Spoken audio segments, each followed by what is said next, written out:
Hello and welcome to cricket next. मैं हूं आपके साथ अनिमेश नाथ। विराट कोहली को आरसीबी ने एक बार फिर रिटेन कर लिया है और इस बार उन्हें 21 करोड़ रुपए खर्च करके रॉयल चैलेंजर्स बेंगलोर ने अपनी टीम में शामिल किया है। तो अब आईपीएल 2025 में विराट कोहली फिर से आरसीबी के लिए खेलते नजर आएंगे और विराट कोहली आरसीबी से आईपीएल जब से शुरू हुआ है तब से ही जुड़े हुए हैं, यानी साल 2008 से वो आईपीएल में आरसीबी के साथ हैं और अब आईपीएल 2025 में वे कह सकते हैं आरसीबी के लिए 18वां सीजन खेलते हुए नजर आएंगे। और जब अभी जो आईपीएल 2025 की रिटेंशन लिस्ट सामने है, यानी हर खिलाड़ी को लगभग अगले 3 सालों के लिए रिटेन किया गया है, तो वहां पर विराट कोहली को भी आरसीबी ने 3 साल के लिए रिटेन कर लिया है। और अब आईपीएल 2027 में जब विराट कोहली आरसीबी के लिए खेलते हुए नजर आएंगे तो एक बड़ा रिकॉर्ड बन जाएगा, क्योंकि इससे पहले किसी भी प्लेयर ने किसी एक फ्रेंचाइजी के साथ लगभग 20 साल नहीं बिताए हैं और विराट कोहली पहले ऐसे प्लेयर बन जाएंगे जो लगातार 20 साल तक एक फ्रेंचाइजी से जुड़े हुए हैं और उनके लिए खेलते हुए नजर आए हैं। तो जब आईपीएल 2027 में विराट कोहली आरसीबी के लिए खेलेंगे तो वहां पर वो अपने 20 साल पूरे कर लेंगे। और इसके अलावा एक कह सकते हैं कि विराट कोहली ने अभी जब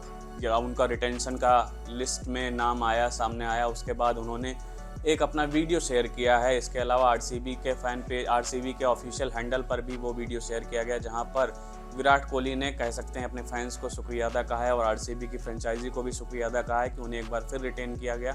और विराट कोहली के बयान पर नज़र डालें जो उन्होंने कहा। विराट कोहली ने कहा कि मैं बहुत खुश हूं कि आरसीबी ने मुझे एक बार फिर से रिटेन कर लिया है और मैं अगले 3 साल इस फ्रेंचाइजी के लिए खेलता हुआ नजर आऊँगा। और उन्होंने कहा, मैं अपने आप को बहुत खुश नसीब समझता हूँ कि मैं आरसीबी के लिए इतने लंबे समय से खेल रहा हूँ। और उन्होंने कहा कि ये एक बहुत ही अलग एहसास है कि आप किसी फ्रेंचाइजी के लिए लगभग 20 साल तक खेल लेते हैं और अब मुझे फ्रेंचाइजी ने अगले 3 साल के लिए रिटेन किया है, तो मैं लगभग 20 साल कहीं ना कहीं पूरे 20 साल अब एक फ्रेंचाइजी के साथ खेलूंगा। तो ये बहुत ही अलग एहसास है और मुझे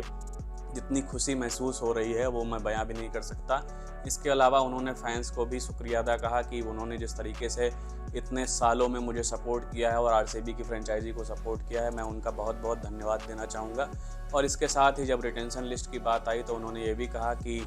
मैं आरसीबी के डिसीजन से बहुत खुश हूँ कि उन्होंने इस बार जिस तरह से रिटेंशन में अपनी कह सकते हैं स्ट्रेटजी अपनाई है, तो वो एक मजबूत टीम बनाने की कोशिश कर रहे हैं और ये कहीं ना कहीं आरसीबी के लिए बहुत अच्छा होगा। और सबसे बड़ी बात जो उन्होंने अपने बयान में कही वो आरसीबी फैंस को सबसे ज़्यादा खुश कर सकती है कि विराट कोहली ने कहा कि अगले 3 सालों में हम आईपीएल खिताब जीतने की कोशिश करेंगे और आरसीबी को कह सकते हैं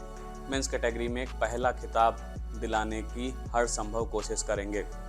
उसके अलावा उन्होंने अपने बयान में कह सकते हैं आखिरी में फैंस को फिर से एक बार शुक्रिया अदा कहा और कि मैं एक बार फिर से अपना शुक्रिया अदा करना चाहता हूं और मैं अपने फैंस से उम्मीद करता हूं कि मैं जल्दी उनसे चिन्नास्वामी स्टेडियम में मिलूंगा। तो बात करें अगर आरसीबी की रिटेंशन लिस्ट की, तो विराट कोहली के अलावा आरसीबी ने रजत पाटीदार और यश दयाल को रिटेन किया है और इस बार उन्होंने कह सकते हैं अपनी पर्स को बचा कर रखा है, जो कि कहीं ना कहीं वो मेगा ऑक्शन में इस्तेमाल कर सकते हैं। हालांकि जब रिटेंशन लिस्ट सामने आई तो वहाँ ग्लेन मैक्सवेल, कैमरन ग्रीन और विल जैक जैसे चेहरे ना होने पर कई सारे फैंस ने निराशा भी जताई, क्योंकि ये प्लेयर्स कहीं ना कहीं लंबे समय से फ्रेंचाइजी के साथ जुड़े हुए थे। तो इसी तरीके के अपडेट्स के साथ हम आगे भी आपके साथ जुड़े रहेंगे। देखते रहिए क्रिकेट नेक्स्ट। बहुत बहुत धन्यवाद।